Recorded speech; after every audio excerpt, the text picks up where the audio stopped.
Eagles Entertainment. Eagle Eye in the Sky is fueled by Gatorade, the official sports drink of the Philadelphia Eagles. Anything that moves, I don't care who it is. Let's go. Give me everything you got. Play fast, play hard. Let's meet these boys tonight in their house. It's party time. It's party time. Here we go. Touchdown! You are listening to the Eagle Eye in the Sky podcast. Now here's your host, Fran Duffy. That's right of the week, and we're diving even deeper into the Eagles-Falcons matchup today as the Eagle Eye in the Sky podcast, fueled by Gatorade, continues. I'm Fran Duffy, and as always, I think we've got a great show for you here on episode number 353. At the top of this week's show, we've got Chalk Talk, where I chat with my buddy Ben Fennell, where we go inside the matchup against Atlanta. We're going to take an inside look at the creation of this week's episode of Eagles Game Plan and read a full scouting report on one of the up-and-coming players with blue-chip potential at his position in the NFL in Scouting Report. After that, I want to catch up with a senior writer at For the Win. He spent his entire life following the Atlanta Falcons. That's Charles McDonald. He's going to join me in a brand new segment that I'm calling Faux Focus, where we go behind enemy lines and get the viewpoint of this matchup through their eyes from an analysis standpoint. Charles brings some great insight. He knows this Falcons team inside and out, and I'm excited for you to get his perspective. Before we get there, though, just a couple of things I want to make sure we hit on. First off, as always, rate, review, subscribe. If you've got a question about this Eagles team, about this matchup upcoming, where the state of the team is, or just anything about X's and O's in the league in general, go on, find us on Apple Podcasts, find us on Stitcher, leave us a rating, leave us a comment. Also, make sure you go check out the Journey to the Draft podcast. We've recapped week 1. We're previewing week 2. Make sure you go subscribe. It's a huge NFL draft next spring for this Eagles football team. You want to make sure you are up to date on all of the comings and goings in college football as guys are starting to see their stock rise and fall with college football underway. And also, make sure you go check out Eagles Game Plan. It's going to be that's a TV show weekly right here on PhiladelphiaEagles.com. It's released across the Eagles, all of their digital channels on Fridays during the season. And if you live in the Philadelphia area, you can catch it on NBC 10 locally. That said, let's get into my discussion with the guy that helps me each and every week here on the show. That's Ben Fennell. It's time now for Chalk Talk. Let's get down to business. It's time for Chalk Talk. All right, well, let's get deeper into this matchup here as I welcome in Ben Fennell for Chalk Talk. Ben, our first pregame matchup discussion here on the Eagle Eye in the Sky podcast since last fall. Excited to get into it. Excited for some new football to talk about. Yeah, I'm excited. New football, but a new era here in Philadelphia with Nick Sirianni, and I think there's that kind of optimism and ready to see what's in store. Which we kind of kept things close to the vest all summer in preseason games. I think week 1 there's a lot of anticipation. Yeah, no question. And look, every single week, what we'll try and do here in these discussions is we'll touch a little bit on what the focus was for us as producers for Eagles Game Plan this week, which, by the way, again, make sure you go check out Eagles Game Plan. It's dropping over on PhiladelphiaEagles.com, all the Eagles digital channels on Friday. And then if you're local here to Philadelphia, it's on NBC 10 a.m. Sunday morning. So make sure you go and check that out. But Ben, you and I have spent a lot of time over the last couple of weeks getting ready for this matchup and getting ready for this episode and focusing in on this Eagles offense going up against the Falcons defense. I mean, it was hard to not focus in on the matchup. Jalen Hurts is going to have here this week a huge test against Dean Pease and a really fun defensive scheme to study. Yeah, no question. But I think the real question is what the identity is going to be of this offense, particularly with Jalen Hurts under center, and how much they're going to lean on the run game and how much they're going to lean on getting the ball out of his hands and letting a lot of these weapons on the outside do some of the dirty work. I'm really interested to see what their bread and butter is going to be, but at the end of the day, who they want to be as an offensive football team. No, I think that's fair. And it's just going to be really interesting to see just what the identity is of this team. And again, we talked about it earlier this week with Greg, and Greg broke it down for us on Eagles Game Plan as well with some film breakdowns. So make sure you go check that out. But we talked about these are the things that Atlanta will do with Dean Pease. How can Jalen combat that? And you talk about, his athleticism, obviously a big tool that he's got in his toolbox, but there are things schematically that you can do against a high pressure team, whether it's, moving the pocket, play action, screen game, just to get the ball out fast. That's a good way to be able to combat that. And at the end of the day, not getting yourself into those dangerous down and distance situations. So that's staying on schedule on first and second down and avoiding the third and mediums and long situations that Dean Pease really likes to throw exotic looks, disguises, and blitzes at opposing offenses. So if you could stay on schedule, you're going to keep that defensive approach at bay. And what's a big way to do that is be really efficient in the run game and being emphatic about that. If the Eagles can win the line of scrimmage on that side of the ball, that will go a long way towards success. And then if you flip it, one thing we talked about on the defensive side, the Eagles defense, we talked about this Arthur Smith offense. We have an idea. That's the thing. I think there has been a lot written, a lot said about how it's new coaching staffs on both sides, the Falcons and the Eagles. I do think that there's a difference, though, because we've seen what an Arthur Smith offense looks like before. He coached under a defensive head coach in Tennessee. That was his offense. Dean Pease, we've seen what his defenses look like. That is a Dean Pease defense. So to me, I think looking at this, it's a little bit, we do have an idea of what the identities are of these two sides of the ball for Atlanta. Well, I think it's really interesting because Arthur Smith, coming from the Tennessee Titans, the strength of their team was offensive line and Derrick Henry. So he leaned on the run game and obviously let Ryan Tannehill and A.J. Brown capitalize off of play action. You look over to the Atlanta Falcons, the strength of this football team may not be the offensive line. Yep. The strength of the team may not be in the backfield, which they have some new bodies back there, saying goodbye to Todd Gurley and Devontae Freeman, some guys like that. So it's going to be an interesting kind of philosophical approach for Arthur Smith to say, this is what I want to do, but is this where our guys excel? So I think there's going to be some growing pains this year for the Falcons until they can really turn the roster over and get this team in the type of players Arthur Smith wants on his offense, in the trenches and the skill players and X, Y, and Z. It takes time to build a team. So I'm interested to see how much we see of Arthur Smith's real intent versus what do I have to work with. And that's why I actually wanted to ask you this anyway. So I'm glad we're on this topic. It's like when you look at that depth chart, you look at that offense, what do you think their strength is? If he wants to lead into their strengths, do you feel like they are going to have to live in 12 and 13 personnel, or do you think they could surprise us with the amount of 11 they play? And, Greg talked about, hey, look, Olamide Zaccheaus, he did some good things last year, and they like him in that building. So in your mind, what do you think this Falcons offense will look like here week one? A two-folded approach. I think this tight end room may be the strength of the offense. Obviously, Matt Ryan, we respect his veteran leadership, decision-making. This guy can still play. Don't sleep on Matt Ryan. But this tight end room is deep and diverse. So I think seeing them in a 12, 13 personnel and really taking some of that identity from the Tennessee Titans and what Arthur Smith did out there with the heavy personnel, establishing the run, and then letting the speedy guys take advantage off play action when you want to have your calculated shot plays. Yeah. So I'm interested to see. I think we're all expecting Calvin Ridley to have a bigger role in the offense with no Julio Jones. But I never envisioned him as a high volume type of target in this league. So I want to see, is he still going to be a 3 for 110 and a touchdown type of guy?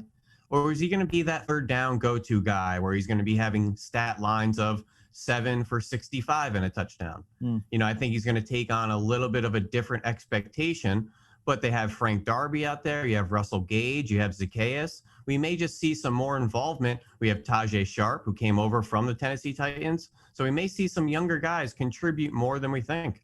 Yeah, I am very interested to see how that pass game funnel kind of defines itself as we move forward here. But Fran, looking at this tight end group, Kyle Pitts, essentially oversized receiver, right. Hayden Hurst, pretty well balanced, receiving threat and blocking threat. Lee Smith, all intents and purposes, he's an extra tackle. Yeah, right. So it's a really interesting mix of tight ends in there. If they do go 13 personnel, I really think they could still attack you in a variety of ways. Yeah, I think that is to me one of the big keys is that, we talk about, and we talked about this a little bit with Greg, but when you talk about Kyle Pitts in a vacuum and say, oh, well, he's basically a big receiver and look how versatile he can be. It doesn't matter what you put next to him. I do get that. But if he was just in a simple 11 personnel offense, I think that's a different discussion than him in the structure of this depth chart and the structure of this team where you're playing so much 12, you're playing so much 13. Well, now his versatility can really kind of come up and be shown. Like he can be used in a lot of different ways because of the way they're likely going to have to line up. No question. Fran, Kyle Pitts will be matched up based on what the Falcons show the league. He's wearing number 8. He shows up to the tight end room. I got news for you. If we go through 2 weeks and he's continuously detached from the formation in the slot out wide, that's going to change how teams view Kyle Pitts. And we may get to midseason down the road next year where opposing teams say, yes, they're in 12 personnel, 2 tight ends, but we're calling Kyle Pitts a receiver. Right. To us, that's 11 personnel. So it's going to be all about how they deploy and use Kyle Pitts And then obviously we'll match up and defend him accordingly. So every week I want to kind of like focus in on one aspect of the matchup that I think is important and just kind of take a top-down view of what that means just around the NFL. And, one thing that you and I have talked about a lot on this show, going back to last season when we had our weekly discussions, and even this offseason, we had a number of discussions about pre-snap motion and looking at teams that used a lot of motion. Arthur Smith last year was in the top 5 in the league, depending on what service you look at, was in the top 5 in pre-snap motion with the Titans. So, like I said, it's a topic we've discussed a lot in the past. So I don't think we need to go too deep into the pluses and minuses of motion. But I do want to ask you, we have discussed the differences in using motion when it helps the run game and the differences in the pass game. In your mind, what are those differences and how does that help an offense? Well, in the run game, I think it does a variety of things. You can cause defenders to think. Anytime you force defenders to think and have mental hesitation, it typically leads to physical hesitation. Anytime you have hesitations, you typically have a step on defender and it's all over. But you also have the eye candy misdirection. So while they may hesitate on a play, they may take a false step or go the wrong way on a play.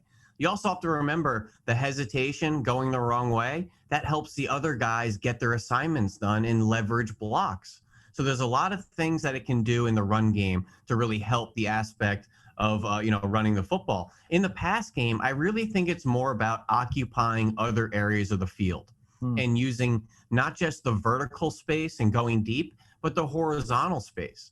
And I really think motion attacks and preys on the horizontal space and coverage of defenses. So when you see the orbit motion and jet motion and all that horizontal action, that will stretch a defense out horizontally and cause them to cover all 53 1/3 east and west yards. And anytime you can stretch a defense, it then makes those zones and their coverage assignments that much more vulnerable and that much more stressed. So anytime you can really cause defenders to think via motion or just have them spread out more via motion, I really think it helps your offense in a variety of ways. No, it's a good point. And to me, too, the other thing I think about is with this depth chart, with this roster, and there's been a lot right now. Hey, look, the Falcons, top-heavy roster right now. Not a lot of proven talent on both sides of the ball once you get past those top names. But when you use a lot of pre-snap motion, I almost equate it to, at the college game, why do the service academies play triple option football? Because it levels the playing field. You're doing things that, that kind of set the opponent back from a mental standpoint. It makes you play a step slower. So if you're doing things to help confuse the defense, well, that can give Olamide Zaccheaus a little bit extra time. That can give Russell Gage a little bit extra time. That can, you go down the list of the rest of these guys. That can help those players out. Mike Davis, he's going to be the lead ball carrier, it looks like, in this offense. And I do think that's one of the big things, too, in looking at this running back group. I talked about this with Greg earlier this week, but Derrick Henry has had 300 plus carries each of the last 2-3 years. Mike Davis has never had more than 170. So is he going to be that bell cow? Are they going to ask him to do something he's never done in the league before? Are they going to really split it and give Gallman a lot of carries and give Cordero Patterson a lot of carries? Or are they going to back off that? And off of that, is that going to impact how much play action they run? They were the number 1 play action team by a wide margin last year in Tennessee. So how will that carry over? I do think it's very, very interesting, and it will play a big part in Sunday's game. I think Derrick Henry's pretty special type of talent and is a pretty special physical specimen to take on that workload and really put an offense on his back. There's only so many guys like that come around the NFL every 10 years or so. He's really special. But, in motion, we talked about a lot of the post-snap influences. There's the pre-snap influences, too, that we used to talk about for years in acquiring information. And that used to be the primary aspect of motion. You typically see it in the pass game. A receiver go left or right. A defender follows them, typically man-to-man. Nobody follows them, zone coverage. That used to be one of the football 101 ways of acquiring defensive information through motion. That's a good point, too. And something that I think that for the Eagles, a big mental game for sure going into this one. Assignment. I almost forgot about that, Fran. It's gotten to be so new age with, post-snap, leveraging and stuff. I almost forgot about just the archaic way of establishing man zone motion. Right. No, that's a really good point. Real quick, before we get into scouting report, matchups, any individual matchup that really stands out to you in this game? Well, I think we're all interested in Kyle Pitts and how teams are going to match up against him, being a top 10 player and tight ends don't go in the top 10. So it's also weighing the expectations and seeing how involved he's going to be into this game plan. And if he's going to be a high volume target guy, or just maybe a red zone threat or a shot play guy or a yards after catch threat. I think he played 1 or 2 snaps in the preseason. They gave him a little yards after catch dump off play action. He made a couple guys miss, and it was pretty exciting. But I don't know if we have a linebacker on the roster to match up. I don't know if we have a safety on the roster to match up. This is a guy that continuously beat cornerbacks in the SEC.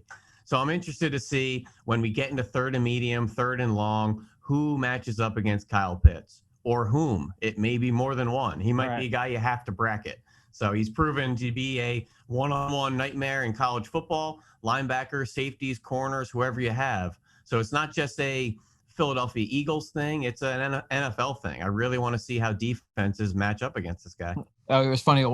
In between segments, recording Eagles game plan on Wednesday morning with Mike Quick, Ike Reese, John Clark, we were actually talking about that. And it was like, it's got to be a group effort. Like, I don't think that – and 90% of the NFL, 95% of the NFL, they're asking the same question. Like, I don't know if we have one guy on our roster that is going to match up man-to-man. And the Eagles, it seems like, aren't going to play as much man-to-man anyway, but you're still, in some of those instances, you want one guy to be able to match up, and that's what makes Kyle Pitts so intriguing.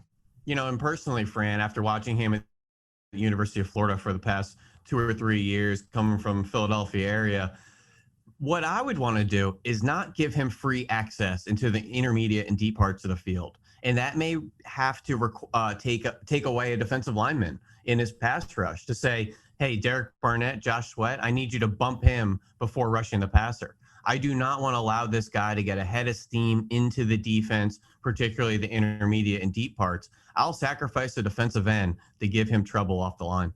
I do wonder, like, even just watching a lot of Tennessee cut-ups from last year and from the year before, is he going to be used in the same ways that A.J. Brown was used, where you have so many of these tight splits, so many of these condensed splits where he's essentially in the slot? You're not going to have a defender right on top of him. It's not going to be that ability to be able to reroute him immediately, because typically when a guy's lined up inside the numbers, you want that defender to be backed off a little bit because you've got that two-way go. I kind of wonder if that's the role that he's able to play. Obviously, you have Ridley there as well, but I think that could be interesting. Yeah, absolutely. And I can envision those LSU games where he was in a tight split, RPO concept, just running a quick in-breaker, putting his huge frame against a cornerback, and him just blocking out the sun, with that small defensive back. And what does Matt Ryan specialize in? Slants, digs, in-breakers, bang posts. I think it's going to be a perfect marriage from these Philadelphia kids. Yeah, I think, and then too, just for me to wrap this segment up, another matchup to watch, this Eagles defensive front we talked about every single day this summer during training camp was just so much fun to watch. But watch them against an Atlanta offensive line that has been a weak point for them over the years, over the last 2, 3, 4 years. But then even this year now, you've got still some inexperience at right tackle. You've got a left guard situation that's in flux. They were hoping Josh Andrews, the former Eagle, was going to be the starter. But now it looks like he's on injured reserve. So it's going to be someone else there. Which one of these rookies? Is it going to be Drew Dalman? Is it going to be Jalen Mayfield? Will it be Colby Gossett that they picked up off waivers last week from Minnesota? Who is it that's going to step in? Either way, if you're the Eagles, you got to feel good about some of those matchups in the trenches. Yeah, absolutely. If that's the strength of our team, the trenches on both sides of the ball, particularly the defensive side, in my opinion, some weaknesses on the Atlanta side, certainly their offensive line, particularly the interior offensive line. It's kind of a dangerous storm and dangerous recipe. So if we see more of what we saw against the Patriots in practice, the Jets in practice, the Atlanta Falcons should have a full day. It will be a very consistent theme throughout the year, just looking at the lines of scrimmage in all of these Eagles games and trying to see, all right, the Eagles win on the offensive side down in the trenches. Do they win on the defensive side down in the trenches? That's a good place to start, and I think that will be something that we consistently discuss here in this segment. All right, let's kick you out of here for after this final segment. We're going now into one of these potentially blue-chip players here for this Atlanta defense. It's time for Scouting Report. Dim those lights. We're headed to the film room for the Scouting Report. All right, Ben, so this week on Scouting Report, I wanted to take a look at former first-round pick last year in 2020 out of Clemson, the star corner, their number one corner, A.J. Terrell. Interested to kind of get your thoughts, give us a little refresher on how you viewed him last season and then what we've seen from him so far. Well, I thought he was really inconsistent last year as a rookie. I thought he showed some flashes. Coming out of Clemson, he was a tall, long, fast corner. He was twitchy with quick feet. He was really competitive at the catch point. But some of that tall, long length worked against him, where I thought he was a little stiff-hipped. I thought his pedal was a little bit high and upright at times. I thought maybe he can contribute in run support and tackling a little bit better. I thought he had a thin, kind of a frail lower half where you didn't always see that power and bringing down ball carriers. But he had the 4.42 speed. And I wonder, Fran, if he didn't get baptized in that national championship game against Jamar Chase, where he gave up, he had essentially his worst game as a Clemson Tiger, giving up 140 yards and 2 touchdowns. He might have been a top 10 pick in that draft. Yep. That was really his worst game as a college player there. So, but he was a first-round pick, went in the middle of the first round in 2020 to the Falcons, and just had a very inconsistent season last year. I think getting used to the NFL speed, route combinations, and the variety of schemes they played in Atlanta last year, I don't think really suited him that well. And I think, with the new defensive scheme this year and Dean Pease, you need to just figure out, are you going to be a cover 3 single high team and allow him to play some bail with his eyes in the backfield? Or are you going to continue this pressure man philosophy and allow guys to just take their assignments and go run with them? So I have some concerns, and there's pros and cons with each of those avenues with AJ Terrell. I thought it was a really good corner class in 2020. There were a bunch of guys, obviously, that went high. It was a really talented group from, you go to the first round, round 2, round 3. But consistent theme, though, most of those guys had a lot of ups and downs last year. And Terrell certainly had those. But I think when you compare him to some of the other guys, did do some good things. And he's got some good traits, man. Like, I remember I went through my notes just as a refresher this morning. Really toolsy player. He certainly has the length and the athleticism. I actually worried a little bit about his top-end speed when I watched him on film. And then he goes, and I think at the pro day, he cracked 4.4. So, like, that kind of put that to bed for him. And you mentioned that it was that national title game that kind of left a bad taste in people's mouths. Jamar Chase just kind of took him out to the woodshed. But outside of that, I mean, he was in the vicinity of a lot of catches. Even if he wasn't getting the football on the ground, he was right there, and he was so close. He was a really competitive player at the catch point. So I'm interested to see what he looks like here in year 2. And there are a lot of people that study DBs, that study all players around the NFL, that feel like the arrow is pointing up with him, and he's got that ability to reach an upside that I felt like he had. It was just a matter of just getting there and playing a little bit faster, playing a little bit more confident. Can he be that number 1 corner? Clearly, they thought he was a year ago by taking him in the first round. And I think he's got the traits to be able to do so. Fran, I've been working in the NFL. I think I'm on like year 13 or 14. And I've been consistent with saying, I think cornerback is the toughest position to translate from Saturdays to Sundays. Yeah. And it is so rare. If you just want to throw out the top 10 corners in the NFL, it is so rare for them to show up and be elite or even close to elite right out the gates. And that's whether you want to talk about Revis coming out of Pitt or Richard Sherman coming out of Stanford. I mean, the only one I can really think of in the last 5 years is what Marshawn Lattimore did as a rookie. But that is so rare and almost creates a dangerous expectation for these other first-round corners. But most of them typically struggle in year 1, maybe even year 2. Now the big test, did you, diminish that confidence too much? Yeah, right. Are you still a confident player to come out there? Because it is one of those positions where if you don't have confidence in yourself, you're done. And I think the mental game can really kill guys. And that's what D. Milner went through, being a top 10 pick to the Jets, struggled his first year, second year, really lost confidence. Then the team loses confidence in you. Next thing you know, you're a bust and you're out of the league. I don't see that with AJ Terrell, but it's a really tough position to adjust to the NFL speed, route combinations, the variety of schemes. It's just a really, really tough learning curve. I think that's the human element that we talk about all the time over on the Journey to the Draft podcast. And I think you're especially going to see that in a position like corner, where you're so under the microscope. And certainly quarterback, wide receiver, I would throw in there as well, where you are someone that's around the football. It's going to come up early and often. And playing defense in these days, Fran, I mean, offense is tough to stop. Right. I mean, they're lighting these scoreboards up like Christmas trees. It's really like the NBA where, you're going to get crossed up and dunked on and you go play the next possession. Yep. And that's what happens with corners. Unfortunately, you're going to be all over social media. You're going to make some highlights. Guys are going to make fun of you. But that's the nature of it. Just like in the NBA, you're going to get scored on. But it's about the full body of work, your consistency, and just coming back for that next play, having the short-term memory and staying confident. it really is a mental game there on the outside. What's the line you liked from Alan Walken, the Eagles director of college scouting, last week on the Journey to the Draft podcast? Over my dead body attitude at that position is so pivotal, and I think that plays exactly to that. So AJ Terrell, interesting player to watch in this matchup. We'll see. I would expect we'll see a lot of Devontae Smith here on Sunday. Certainly a big matchup to keep an eye on. Ben, we'll be back with you next week right here on the Eagle Eye in the Sky podcast. Make sure you check in on Ben both episodes every single week over on the Journey to the Draft podcast as well. Ben, we'll talk to you next week, man.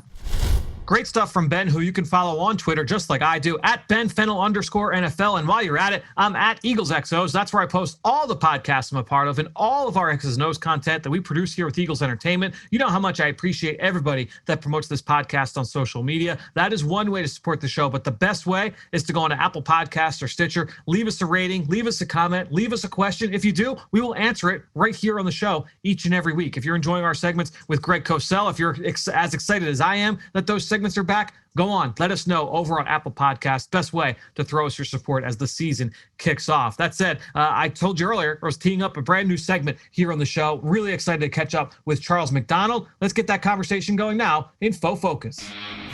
What's this matchup look like from the other side? It's time to find out in Faux Focus. All right, well, excited for the debut of a new segment here. Again, we're calling it Faux Focus. And for this segment, I want to welcome in Charles McDonald. You can go follow his work over at For the Win. You can follow him on Twitter at 4Verts, not only for astute football analysis, but also for some great social commentary in the form of Looney Tunes memes, which I always appreciate, even bringing some levity to some subjects that are not always great to wrap your head around. Charles, thanks so much for joining us here, man. Thanks. That's a ringing endorsement.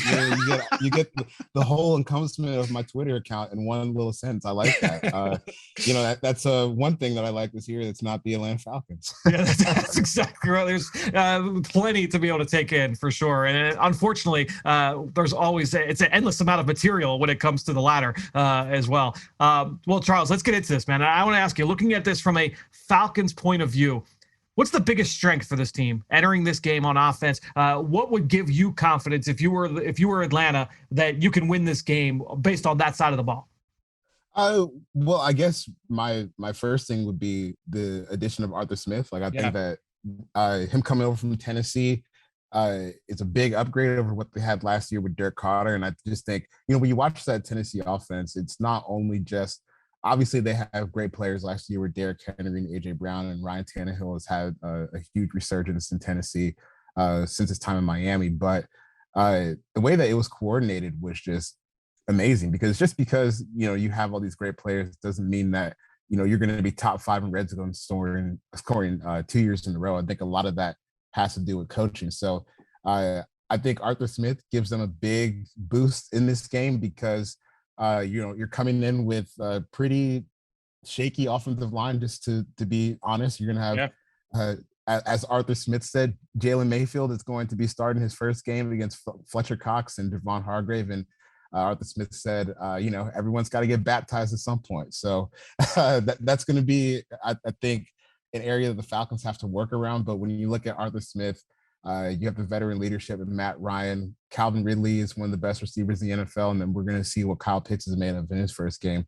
I think, that football brain kind of coordinating all these things should give Falcons fans some semblance of hope on Sunday.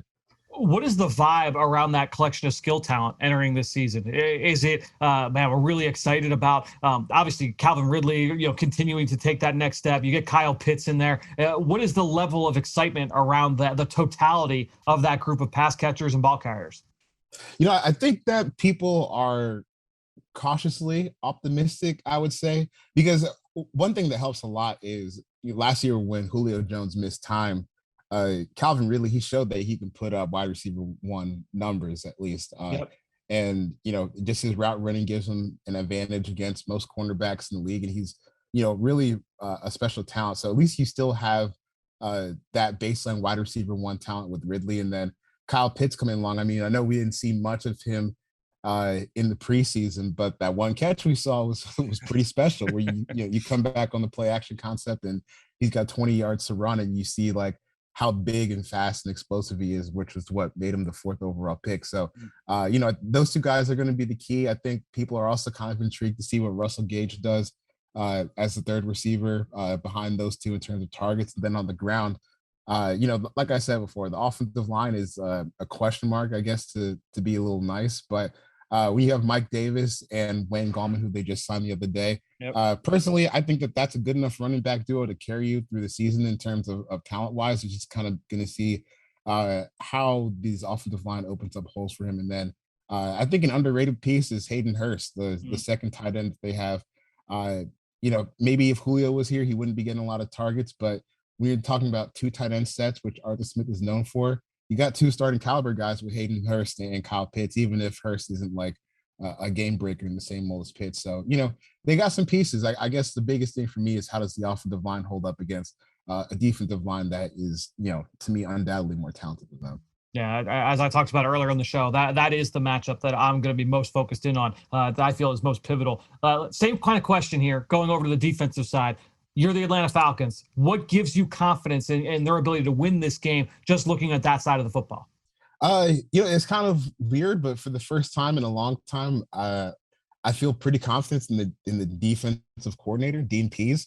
I feel kind of lame that I'm just picking both coaches. Sure, but I get it, though. I think when you look at what the Falcons did this preseason, it's not always going to be pretty because they're still trying to rebuild the talent on that side of the ball. You have stars like Grady Jarrett and Deion Jones, and then in the sending talent like AJ Terrell. But for the most part, the rest of the guys are just kind of guys that you can find on most rosters across the league. So it's going to come down to how good Dean Pease is at coordinating this defense. And I've been kind of excited from what I saw in the preseason. They're going to be a lot more blitz heavy than they were last year, which to me, like if you're not totally confident in the personnel you have, like let's just go wreak some chaos and try to bring it to the offense instead of sitting back and see what they do to us. So I'm excited about that. I'm excited to see just like where they call the blitzes from. And I think one cool thing that you see with Dean Pease going back to his time in Baltimore and Tennessee is the way that he'll bring just a 4-man rush from like different angles where they'll have, a slot cornerback dropping back, a linebacker off the edge, dropping back into coverage, or, defensive tackle in a low zone while someone else comes. So, you're still getting your 7 guys in coverage, but the 4 guys rushing are coming from all over the place, which I think will kind of help them be a little bit more unpredictable as they try to surprise people and have a more solid defense than maybe people are projecting.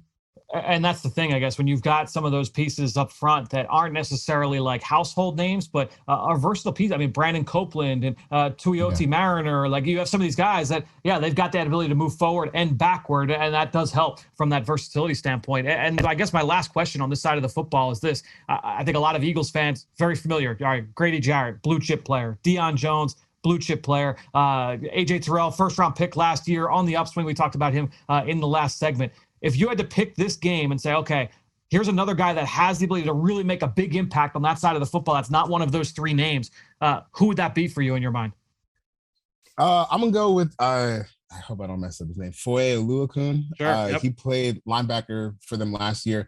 He's kind of an interesting guy because at Yale, he played safety. Yep. And as soon as the last regime, Dan Quinn and Thomas Dimitroff drafted him, they put him down at linebacker, and you really see that speed. Like if you're an Eagles fan trying to get a preview of things that he can do, go back and watch the game against the Raiders last year, which is when they kind of started to, toy around with more blitz concepts than they were before Dan Quinn was let go by the team. And, he's a guy who's not only has like the speed and finesse that you like, but he'll bring it and pop a fullback in the mouth and offensive lineman in the mouth too. So, he's another guy that maybe is not the most consistent down and down guy, but his athleticism really helps him make some big plays from time to time. I just couldn't. As soon as I saw, all right, like kind of putting things together, Dean Pease is the defensive coordinator. That speed that Oluokun brings, I mean, he's going to leverage that for sure. As far as being a blitzer from the second level, I think that is something big to watch for in this game for sure. Last question, get you out of here. Most pivotal matchup in your mind, either side of the football. Yeah, I'm going to go back to that Falcons offensive line for his Eagles defensive line matchup, just because I just don't really see like how the Eagles defensive line doesn't come away like with a pretty successful game on Sunday. Jalen Mayfield is starting due to injury. Left guard, you're gonna have Matt Hennessy, who didn't start last year, starting at center. And then Caleb McGarry, who's kind of been all over the place, coming back and starting at right tackle. It's just a group that is still kind of growing and finding out how to play in the NFL. I feel good about where Jake Matthews and Chris Lindstrom are as players, but that's only 2 of your 5 starters. So we're gonna have to see how the rest of the guys perform against a pretty tough test against the Eagles. For what it's worth, the Eagles had 2 sets of joint practices here this summer against New England and against the Jets. And I felt that in both of those weeks of practice, the Eagles defensive line was the best overall position group on the field for either team over the course of those 2 weeks. So I do feel like that is going to be a strength of this football team. And that's why it's such a pivotal matchup for sure in this game. And one that if they're going to win, that's an area where they're going to have to obviously excel. Right. Yep. Totally with you. All right. Well, Charles, dude, this has been great. Thanks so much for joining us here on the Eagle Eye in the Sky podcast. Everybody, make sure you go follow Charles again on Twitter at 4verts. Go check all of his stuff out at For the Win. Charles, thanks again, man. Thanks for having me. The Philadelphia Eagles at New Era introduced the Fly Collection, an elevated, boldly branded apparel capsule with streetwear appeal that's different from your standard Eagles fan gear. The collection sees bold new graphic expressions of the Eagles brand on apparel essentials like hoodies, t-shirts, jackets, and headwear. The designs are kept simple, mixing fresh modern branding alongside bold punches of color, available exclusively at all Philadelphia Eagles Pro Shop locations and the team's official online store. Learn more and view the entire capsule at philadelphiaeagles.com/fly. Well, great stuff there from Charles. Thanks so much for him being the first guest in our Faux Focus series that we will start every single week now on the Eagle Eye in the Sky podcast. Before we wrap things up, I mentioned the Eagles game plan a couple times earlier. I wanted to close out the show every week. We're going to do 2 shows a week every week here during the regular season. I wanted to close the week out with just some of the things that are left from the cutting room floor. Great analysis that maybe we couldn't squeeze into the 20-minute show for Eagles game plan, but I wanted to share with all of you because it's still great analysis from John Clark, Greg Cosell, Ike Reese, Mike Quick, go on down the line. I wanted to make sure anything that I could pull out that could still be useful, we'll throw it here on the podcast. Let's go to that clip right now. The other thing that Dean Pease really believes in is pressure. And he believes that you can pressure with any number of players. In fact, he wants the offense to believe that any one of the 11 defenders could be part of any blitz package. That's a philosophy that he has. And what you'll see here, and this is from the preseason with the Falcons this year, you see him show a double mug look.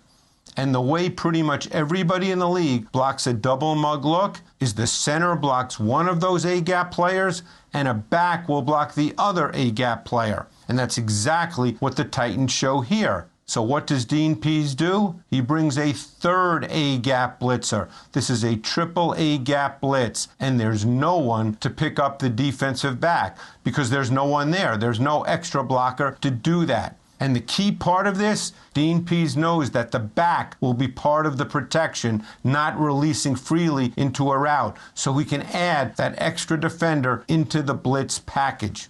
These are the kinds of things that the Eagles and Jalen Hurts will have to be aware of. It's a very, very important study week. Let's hope the Eagles are prepared because Dean Pease will bring a lot of different looks, disguise, late movement, and pressures, some that Jalen Hurts may never have seen before. And when you look at this Falcons defense, give me an idea of the strength of the defense. Is it the linebackers? Where do they have the strength with their defense? To me, it's the Achilles heel of the team. And that's why Dean Pease was brought in, to fix what was ailing this defense. And you look at the defensive line, guys like Grady Jackson, you look at their linebackers, you're going to get speed up front, but there are no true dynamic players there. So this is where the scheme is going to come in at to help the playmakers. What Atlanta's going to rely on, at least early in the season, is Dean Pease and his ability to find the weakness of an offense to attack it. This defense is more about scheme than it is personnel. And they may have a weakness maybe at one of the cornerback spots. Nick Sirianni, he's all about matchups, right? He'll find that? It's all about the matchups. You got Fabian Moreau one side, A.J. Terrell on the other side. And on the back end, they're guys that they bought in. You don't know how they're going to mesh together yet, But the key is, as Ike said, moving people around and trying to be a dynamic defense through scheme and not necessarily personnel. But there's another player that's now absolutely important to this offense, and that's rookie Kyle Pitts. Now, Pitts, you can put tight end, you can put wide receiver before or after his name. It doesn't matter. He will line up all over the formation. He can beat corners, he can beat safeties, and there's no way you want a linebacker matched on Kyle Pitts. So Pitts will play a lot of snaps along with Hayden Hurst in their 2 tight end packages. And that will be something that the Eagles defense must contend with. But this is an offense that's very defined. The Eagles will know what they are getting from Arthur Smith and that Falcons offense. The key is stopping it. And when I'm looking at an advantage the Eagles may have in this game with the Eagles' defensive front, the Falcons have a very young offensive line. They're dealing with an injury with Josh Andrews, so they have a rookie there at left guard. I believe Fletcher Cox could be lined up on that rookie. And Matt Ryan, he's been sacked, I believe, the 3rd most times in the NFL over the last 3 years. Do you think this game could be won at the line of scrimmage by the Eagles? I think they're all won at the line of scrimmage. And you're right. When you look at the matchup, that's where I think the Eagles have a huge advantage because of that young offensive line. The center, Matt Hennessy, second-year guy at Temple. The left guard, a rookie. The right tackle has a problem with speed. So when coaches look at this offensive line, they try and find the weak points, and they try and attack those weak points. If you look back at the summer and how well the Eagles did defensively, that defensive line against the New England Patriots, against the Jets in those practices, I think that's where the game is going to be won, at the defensive front. Yes, they want to get the ball out quickly to those little crossing routes and all the things they like to do. They like play action, but the Eagles can win the line of scrimmage against this football team. And the top 4 running backs for the Falcons from last year, they're all gone. They're going to try to run the ball. What are you seeing in their running game? Well, listen, they brought in Mike Davis from Carolina, a big back. Yep. He's one of those guys you know you're going to have to tackle, wrap up, gang tackle this big guy, because when he gets going, he is tough to bring down in the middle of the field. They are still depleted at the running back position. I mean, Cordell Patterson is back there, a former wide receiver being converted to running back. They brought in Wayne Gallman, who's been a little bit of a disappointment since he's been in the league. But the Eagles have to do a great job, as Mike just said, controlling that line of scrimmage, winning with the defensive front, and then your linebackers get downhill and make tackles. Mike Davis can be a problem if he gets going. Thanks so much to Charles. Thanks to Ben. Thanks to everybody out there for your continued support of this show and all the rest of our podcasts here with Eagles Entertainment. That being said, I think that'll do it. Another show in the books here on the Eagle Eye in the Sky podcast, fueled by Gatorade. For everybody here at the NovaCare Complex, I'm Fran Duffy. We'll talk to you next week.